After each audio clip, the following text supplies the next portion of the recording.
ওয়ালাইকুম আসসালাম। কাচ্চি ডেনের ভিতরে ঢুকলেই মাথাটা গরম হয়ে যায়। আমার রেস্টুরেন্টে একটা কাস্টমার নাই, কি এমন স্বাদ পাইলো কাচ্চি ডেনের ভিতরে। স্যার এদিকে আসেন, এই যে এই টেবিলে বসেন। বলেন স্যার, কি সেবা করতে পারি? এই এদিকে 3টা কাচ্চি লয়ে যা। ঠিক আছে স্যার, নিয়ে আসতেছি। আজকে দেখমু তোর কাচ্চি ডেন কেমনি টিকে। ও শখ ভাই, 3টা কাচ্চি দেন তো। এ বেটা দাঁড়া, দিতে আসি। ধর এল। কিরে মাংসটা একটু গন্ধ গন্ধ মনে হইতেছে না? হ্যাঁ আসলেই তো, মাংসের তো গন্ধ পেতেছে। ওই শাকিল তোরটা কি অবস্থা দেখতো? আসলে তো গন্ধ করতেছে।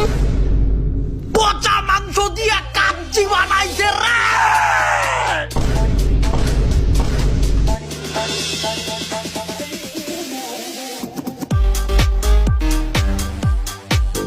পচা মাংস? পচা মাংস? তাড়াতাড়ি আয় দেখি কি হইছে। কি হইছে স্যার, কোনো সমস্যা? বাটপারি কয়দিন ধরে শুরু করছিস? এই গোস্তটা দেখতো গন্ধ কইনি, এটা পচা গোস্ত বেড়া, ধইরা দেখ। পচা গোস্ত মানে? এ বেটা গন্ধ হইছে, দেখ তুই দেখ বেটা, গন্ধ হইতেছে, মাংস খায় দেখ।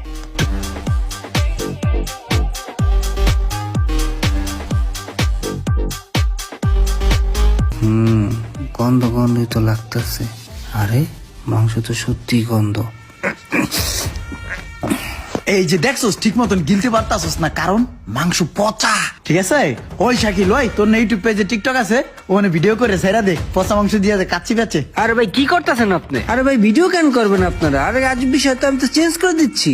ওই মেয়ে দাঁড়ান, আপনি কি লেগে ভিডিও করতেছেন বুঝতেছি না। আপনি ভিডিওটা রাখেন না, আপনি ভিডিও রাখেন, আমি তো এই মেয়ে, আপনি থামেন, তাই না? সব ভিডিও কর। আরে ভাই আপনি এগুলো করেন না, আপনি ভিডিওটা রাখেন। আরে ভাই তাই একটু বুঝাই বলেন না, ভিডিও করতে মানা করেন। আরে ভাই ভিডিও বন্ধ করবো কি লিগে? আপনি উল্টা পাল্টা কাজ করছেন, এটা সবাই দেখবো, পুরো দেশবাসী জানবো যে কাচ্চি রেন পচা মাংস দিয়ে ব্যবসা করে। প্রতিদিন শত শত কাস্টমারে মুখরিত থাকতো আমার এই রেস্টুরেন্ট, অথচ আজকে সেই রেস্টুরেন্ট পুরোটাই ফাঁকা।